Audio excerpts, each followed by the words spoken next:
Me quieren sacar de mi tierra ejidal. ¿Qué hago ante esa situación? Soy el abogado agrario Ramón Herrera Chela. Te comparto el WhatsApp 6691 137043. Repito, 6691 137043. En caso de que te comuniques desde el extranjero, agrégale más 52. En ese número puedes integrarte al grupo donde se comparten opiniones, criterios, puntos de vista dentro de los grupos. Ese mismo número también te puede servir en caso de que requieras asesoría sobre tu caso en específico. La asesoría sí genera honorarios, es por el tiempo que se te dedica y además pues por la experiencia que se comparte. Si requieres asesoría gratuita, esa se brinda a través del grupo en Facebook Derecho Agrario, donde tu servidor también procuro estar apoyando. Te invito también a visitar el canal de YouTube Ramón Herrera Chela. Ahí vas a encontrar todo tema que necesites acerca de la materia agraria, derechos, obligaciones de los integrantes de un ejido, la cuestión de la abogacía agraria, de la justicia agraria. Teclea la frase, por ejemplo, sucesión, Ramón Herrera Chela le agregas y te van a aparecer todos los videos que se han grabado acerca de la sucesión, de los contratos de compraventa o enajenación onerosa, en fin, ya es todo un buscador de temas agrarios. Este tema de hoy aplica para ejidos y comunidades por igual. Ojo ahí, también por equidad de género, cuando me refiero a ejidatario, posesionario, desde luego que abarco a la mujer. Ambos géneros, personas, todas, todos. Nada más singularizo por la cuestión de la velocidad en las transmisiones en vivo. Pues bien, un tema preocupante que tanto preguntan en diferentes modalidades, de diferentes formas, pero se refieren a lo mismo. Me quieren sacar de mi tierra. ¿Qué hago? Desglosé los puntos que se tienen que considerar cuando enfrentes este problema o como asesor o asesora te planteen un problema que tenga este fondo. De entrada, tengamos en cuenta que dentro de un ejido o comunidad pueden existir tres clases de tierras distintos de acuerdo a su régimen. La primera, la zona de uso común, las tierras de uso común. Esas se entiende que son del ejido, de la comunidad, y ya depende de la asamblea y de sus actas de asamblea, es como determinan de qué manera van a aprovechar, a explotar, si se van a repartir en lo económico, si van a aprovechar todos parejos toda la tierra, en fin. Ojo ahí, se pueden ejercer posesiones dentro del uso común. La segunda zona es la urbana, donde está el asentamiento, donde está el casco urbano, el asentamiento humano. Ahí por lo general se conforman los poblados, las ciudades, los caseríos, conformado por manzanas, cuadras, lotes, también llamados terrenos, predios, de acuerdo a la zona del país donde te ubiques, solares también les llaman. Entonces ahí se puede ejercer la posesión para fines de casa-habitación en tanto no se regularice. Porque cuando se regulariza se convierte en propiedad privada y se inscribe debidamente en el registro público de la propiedad y en el catastro del municipio que corresponda. Y la tercera zona es la zona parcelada, donde están pues precisamente esas unidades de tierra, de dotación también llamadas, o de asignación para que cada ejidatario o ejidataria la aproveche y de ahí mantenga a su familia. Ese es el fin original de la parcela, que por lo general sí cuentan con certificados parcelarios.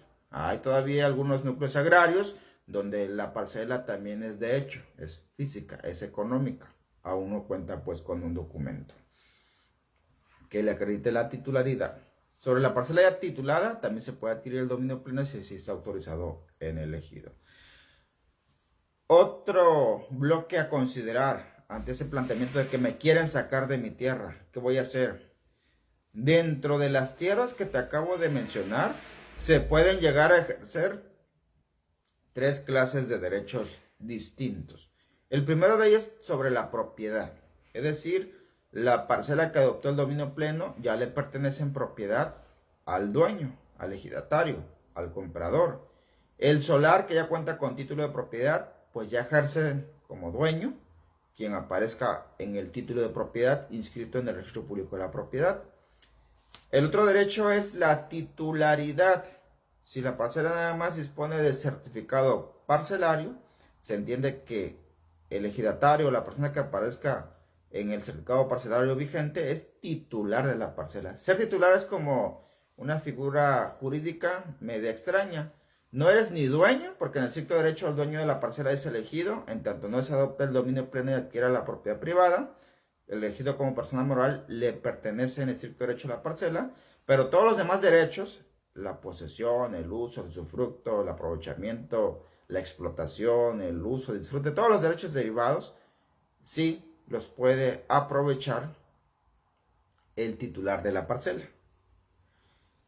Y el tercer derecho es la posesión, que a su vez la posesión, en mi opinión, como abogado, se subclasifica en tres categorías. La primera de ellas es la posesión reconocida, ya sea por un acta de asamblea de formalidades simples o incluso también por formalidades especiales. Se puede reconocer a posesionarios sobre determinada zona, polígono de uso común, sobre determinada parcela. A veces de hecho hay parcelas colectivas.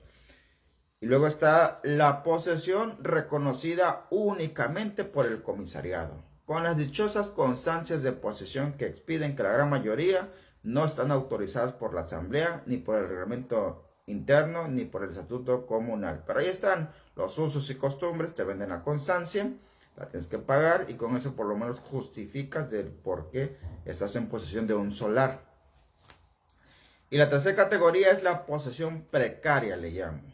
Esa clasificación ni la busca en la ley agraria, no existe en ningún libro. Su servidor la fui deduciendo para entender ahí la cuestión agraria con el tiempo.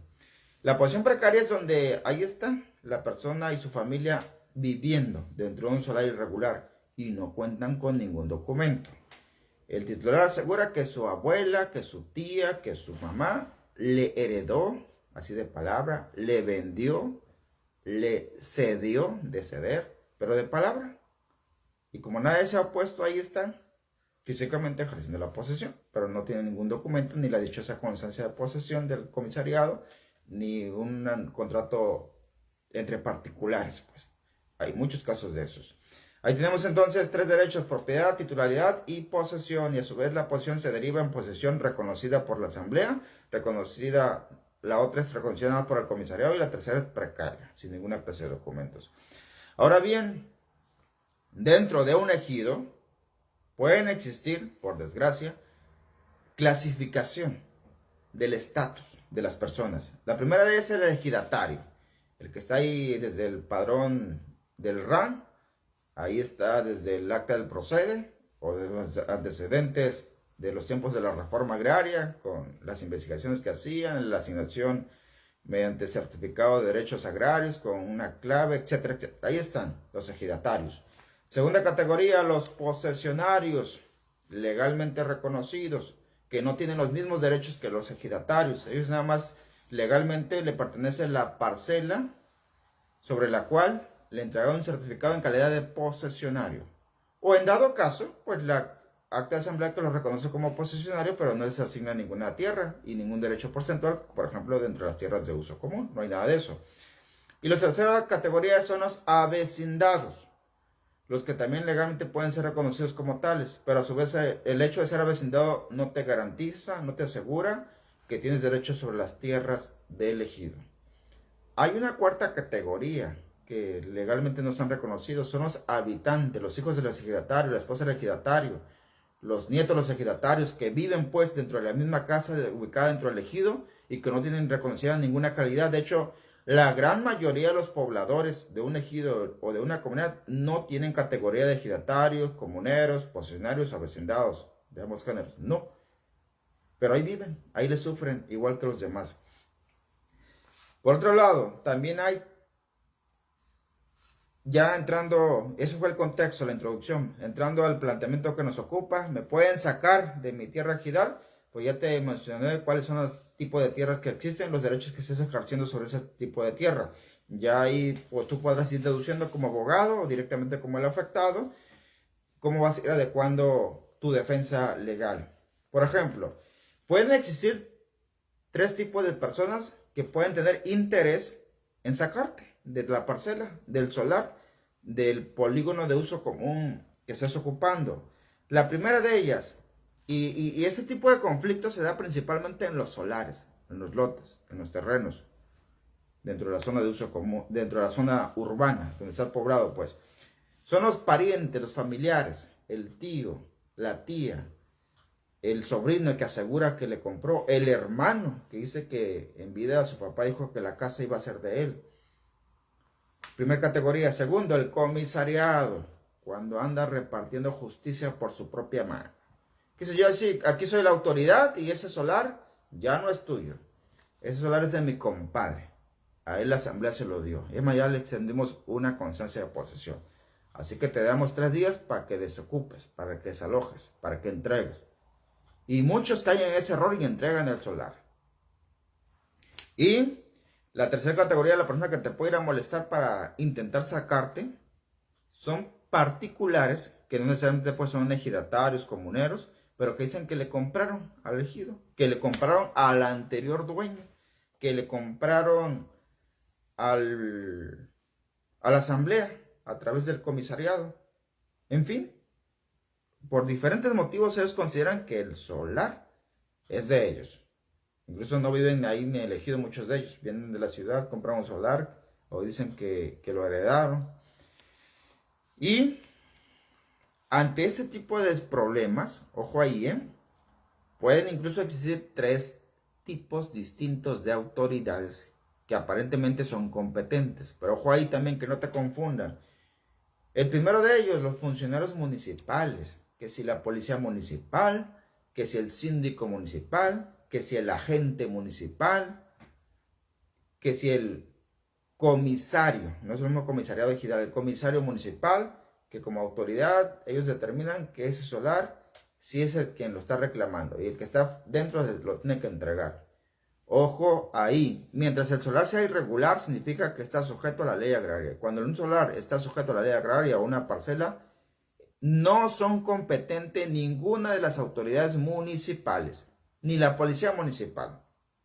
La policía municipal únicamente puede intervenir por solicitud del tribunal agrario. Y ahora vamos para allá, pero por propia iniciativa no puede intervenir, salvo que se esté presentando hechos violentos, física o verbalmente, entonces sí puede intervenir, pero por la cuestión ahí del pleito, de la discusión, del acto violento, no tanto por el derecho sobre el solar o sobre la casa, sobre la parcela. Entonces que no te intimiden ni te chamaqueen. La segunda autoridad, el Ministerio Público, la Fiscalía o incluso el juez penal si esto lo llevan hasta aquella instancia. Ojo ahí, no es competencia del Ministerio Público, el fiscal o el juez penal determinar si te debes entregar esa tierra, ese solar, ese predio, esa parcela que está sujeto a la ley agraria. No, no, no. Ellos nada más son competentes para la cuestión del delito, que si hubo daños, que si hubo violencia, eso sí es delito y eso sí es competencia de ellos. Pero determinar a quién le pertenece a la casa, el solar, la parcela, no. Eso es competencia exclusiva del tribunal agrario. Y ojo ahí, a veces, de manera sospechosa o misteriosa, los MP andan girando citatorios y la gente pues asustada supone que el Ministerio Público es el competente, pero no. Van y respetuosamente dicen, a ver, señor Ministerio Público, ¿por qué me cita? Si es por el problema de la parcela, del solar, eso es competencia del Tribunal Agrario. Usted no es competente, al menos que haya un delito aquí. Y así. Así es sencillo. Ya queda en el Ministerio Público que si se quiere meter en problemas que no le competen, porque tal vez traiga algún compromiso con tu contrario, con tu contraparte, pero pónganse listos. Un problema de eso, donde quieren sacar, quitar tu tierra ejidal, es competencia de los tribunales unitarios agrarios. Para eso fueron expresamente creados en 1892, para atender, administrar e impartir justicia ante los problemas que se presenten derivados de tierras ejidales. Entonces es el tribunal agrario.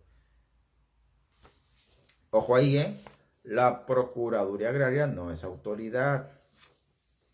Si luego te quieren llevar a la Procuraduría Agraria, igual la Procuraduría Agraria sí tiene la facultad de citar y llamar a la conciliación, a la plática amigable para llegar a un convenio conciliatorio. Eso lo puede hacer, pero eso es voluntario. Que si te quieren sacar de la casa y te citan en la Procuraduría Agraria para que por las buenas ahí llegue un convenio que vas a entregar a casa, no, no, no. Tú defiende tu patrimonio, tu casa, tu posesión. Ahorita voy a explicar cómo. También en esta clase de problemas aplican de alguna manera tres fuentes distintas del derecho, del fundamento legal. La primera de ellas, pues la Constitución. Si lees ahí el artículo 16, señala que nadie puede ser molestado en su posesión. Y que conste que cuando refiere al artículo 16 a la posesión no se refiere nada más a la posesión en materia civil o de propiedad privada. No hace una distinción, por lo tanto, la posesión que se ejerce en el derecho agrario, como la que te acabo de explicar, también es extensivo a aquel derecho humano de proteger la posesión en materia agraria. Artículo 16 de la Constitución. Y te invito pues a leer también la ley agraria, que trae algunos artículos que plantean el asunto de la posesión de manera muy genérica. Admite que existe la posesión, la ley agraria admite que sí existen los posesionarios, pero no los describe, no los regula dentro de sus artículos de la ley agraria. Por lo tanto, te tienes que ir al tercer fundamento, las tesis aisladas y las jurisprudencias que emite el Poder Judicial de la Federación a través de los tribunales colegiados de circuitos y de las salas o de la corte. Pues. Allá sí le fueron a dar un poco más de forma al conflicto de las posesiones o de los derechos que se ejercen dentro de las tierras ejidales o comunales. Pero también no están estructuradas de una manera cronológica, lógica. Hay que batallarle un poquito ahí con el fundamento legal. Y, por lo tanto, entonces, ya te demandaron para que desocupes, para que entregues, para que restituyas esa tierra que estás ocupando. Ojo ahí. No vayas a cometer el error de entregar de buenas a primera la tierra. Defiéndela. Independientemente de cómo la adquiriste, si por herencia, que si donación, que si herencia en vida, que si contrato, que si cesión, defiende tu posesión. Primer punto. Segundo, pues el citatorio. No es suficiente con que el comisario te diga te van a demandar, ya te demandaron, o que ahí el que quiere quedarse con tierra diga, ¿sabes qué? Ya estás demandado, entrega la tierra. No, no, no. Te debe de llegar un citatorio por parte del actuario, principalmente del tribunal agrario. Entonces tiene que identificar que viene de parte del tribunal a entregarte la demanda. Y ahí te señala cuándo, en dónde es la cita en la que tienes que comparecer a defender tu tierra. Y ve preparando tu defensa para que no te saquen de tu tierra, para que no te la quiten. Pruebas. Es importantísima que aportes pruebas. El tribunal va a resolver conforme a las pruebas que se presenten. Va a resolver conforme a la legalidad de los actos, de los hechos. No tanto de quién es justo que se quede, quién es justo que se vaya, a quién es justo sacar. No, va a resolver basado en pruebas. Y las pruebas están reguladas por la ley. Entonces no vayas a creer que es que lo justo es quedarme con la casa porque ya tengo aquí 20 años y yo construí. No. El tribunal agrario va a evaluar las constancias de posesión, los contratos, cualquier documento que se aporte, en eso sí se va a basar el tribunal. Y más abiertamente ya la pregunta para cerrar, y si te amenazan, te advierte que te van a sacar de la tierra, que te van a quitar la parcela económica o de hecho una parcela titulada, ojo ahí, si tú tienes pruebas suficientes, adelántate y tu demanda. En este punto se aplica el dicho como los boxeadores que pega primero, pega dos veces. Es decir, le vas a invertir la jugada a los que te andan molestando, perturbando o amenazando. Tú los vas a demandar ante el tribunal agrario de que el tribunal agrario les lea la cartilla, de que el tribunal agrario los condene en sentencia en que no te anden molestando ni perturbando en la posesión que ejerces, en la ocupación que tienes sobre la casa. Así lo vas a plantear en tu demanda. ¿Sí? Segundo punto de tu demanda, que el tribunal agrario te confirme, es lo que le vas a pedir, que tú tienes el mejor derecho a continuar poseyendo, que tú tienes el mejor derecho a seguir ocupando la casa, la parcela, la zona de uso común que tengas. Literalmente así. No tienes por qué quebrarte la cabeza si eres abogado de buscar el término que si es restitución, si es derecho pauliano, nada de eso. No, así pídelo. El mejor derecho, que se confirme que tengo el mejor derecho a poseer, que se ratifique que tengo el mejor derecho a seguir poseyendo y que condenen a los demandados a que se abstengan de andarme molestando y perturbando sobre la posesión que tengo sobre mis tierras. Y ojo ahí, si tú construiste la barda, la casa, ampliaste, mejoraste, o incluso la parcela, no importa que la parcela de manera económica esté dentro de la zona de uso común, pero que si la acercaste, si le hiciste mejor a la tierra, defiende también eso. No vaya a ser que pierdas el juicio y como no acreditaste que tú construiste la casa y no te paguen ni la casa. Tomen nota de eso, colegas, también para con sus clientes. Así que 3 consejos finales. Cuando tengas el presentimiento, la sospecha fundada o ya sea evidente que te van a demandar por la desocupación y entrega de las tierras, de la casa, consulta de manera preventiva. Como te digo, adelántateles.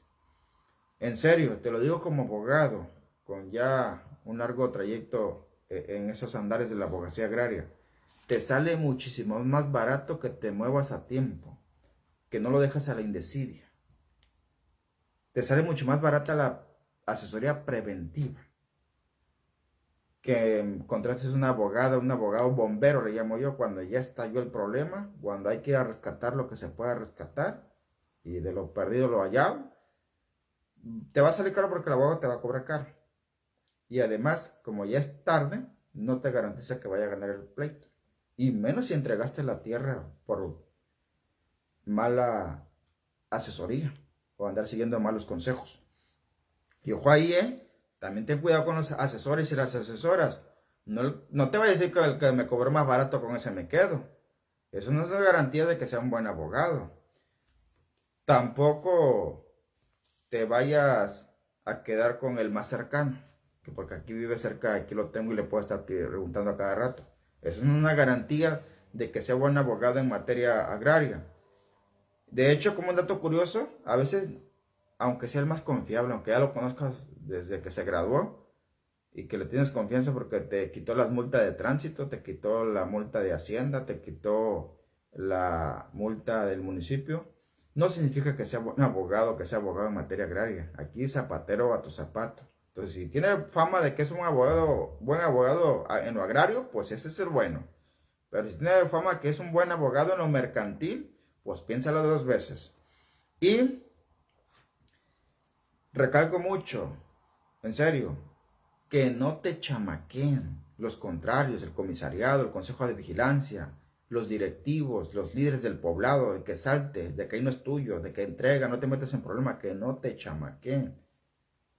Porque me he enterado de varios casos, que ya me llaman o me comunican cuando ya entregaron todo. Semanas después, días después, meses después, y ni pío dijeron en el rancho.